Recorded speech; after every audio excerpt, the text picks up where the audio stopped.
তো গাইস প্রথমে ভিডিওটি দেখি, তারপর পাবলিকের করা ফানি কমেন্ট গুলো পড়ি।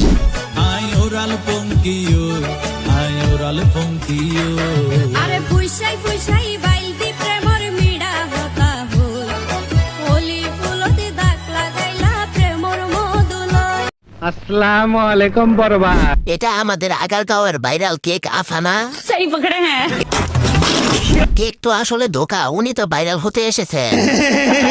চুপ থাক পাপির দল, তোরাই ভাইরাল করছ। কেক ব্যবসা শেষ, দেহ ব্যবসা শুরু। কেক থেকে এখন মানুষের মন নিয়ে টানাটানি করবে।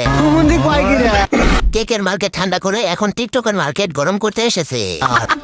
বেটি বুড়ি হইলেই কি হইব, কুরকুরানি এখনো কমে নাই। এই মহিলার মেয়ে বিয়ের উপযুক্ত হয়েছে, অথচ এখনো সেই প্রেমের মধু নিতে চায়। এমনি এমনি তো আর বেড়ারা বউ রেখে শাশুড়িকে নিয়ে পালায় না।